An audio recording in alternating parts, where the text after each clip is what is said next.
You know where I know you're going to run into the people that are seeking and the people that are lost? Is when you walk through the halls of Campbell Middle.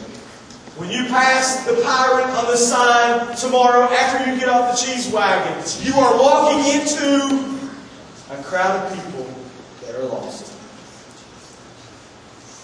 You know, when's the last time you went where you are to look for somebody? You say, well, David, I'm homeschooled. I see nobody but my good brother. Where are you? Who should go you? Look in the mirror every day. You're the one that's supposed to go. Where are you supposed to go look for them? Where you are. Do you understand that reaching out to somebody is not an event? It's not something you schedule. It's not something you put on the calendar. It's what you should be doing. It's a lifestyle. You got to get them in your school. You got to get them on your soccer field. You got to get them on the band field. You got to get them in the football field. You got to get them when you're at the mall. You got to get them everywhere. God said, go into the highways and the byways and compel them to come in. He didn't say, wait for the appropriate time and now invite someone to church. That time's gone. You got to wait till next week. Same time, same place. It's not the way it's supposed to be. It's not the way it's supposed to be. So I began to ask myself, who?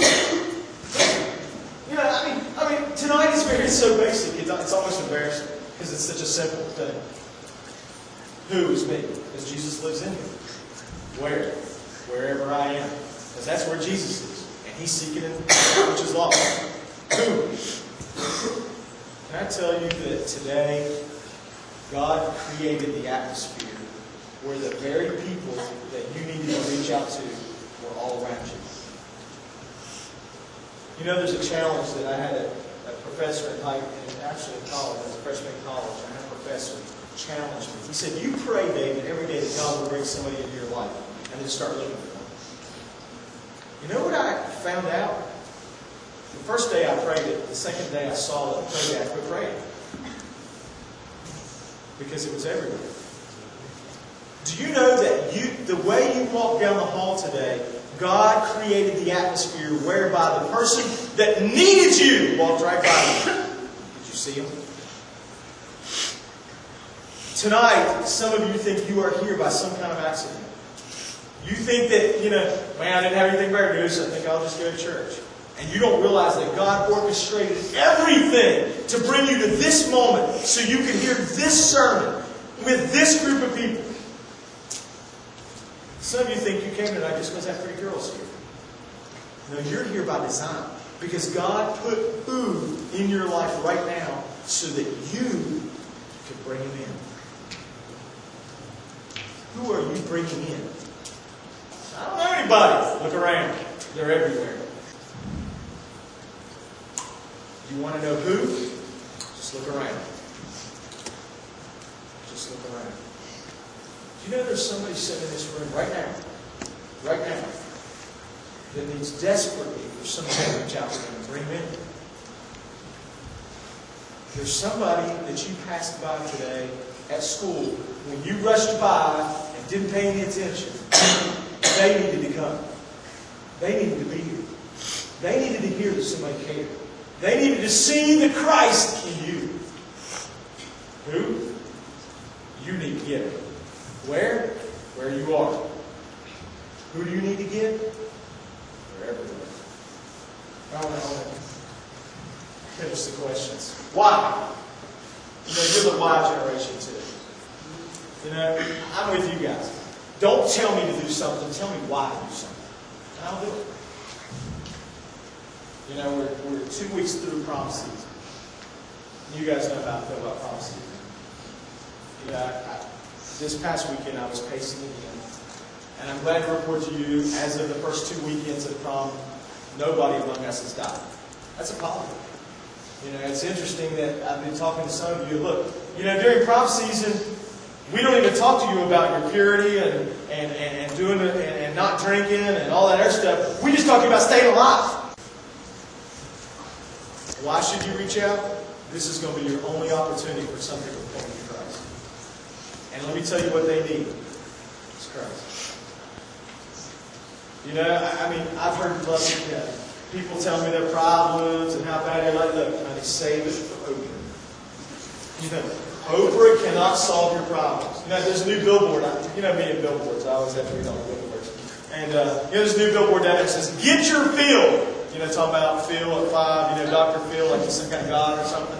You know, get your Phil. I'm like, man, you know, why can't we? And hear me. It says, get your Phil, 5 o'clock, WSAZ or WOWK. I think it's channel 13. Get your Phil. You know, why is it that we can't say to people, get the answers to your questions? God. What needs to be true about our group? Look, we want to know what's going on inside you. We want to point you to Jesus. Let me tell you something. Jesus is not up there with a lightning bolt ready to zap anybody that gets out of hand. You know what Jesus is doing? What did he say? Bring him to me. For my yoke is easy. My burden is light. Do you know what the answer to most of your friends' problems is? Just bring him to Jesus. Say, David, I don't know how. We're going to get to the how. Just give me a second. But why? Why should you go bring him in? Because you have the answer not only for their eternity, but for their answer right now. See, some of you still have this idea, man, we're just doing the church thing. I got to go to church and get my fire policy so I'm burning hell later. And you have totally missed what God has for you right now. You know, that's what we talked about last week. Remember the mushroom and the oak tree? God wants you to be strong now. He wants you to grow now. He wants you to be something now. Yes, you're going to be in eternity in heaven, and that's great. We'll play our harps, jump around on a few clouds later. But right now, I got to get through school tomorrow. I got to get through my finals. I got to get through this breakup with the boyfriend. I got to get through this thing with my mom and dad. The answers are up here in Jesus' arms. We keep sending them to Oprah, send them to Dr. Phil, send them to prayer.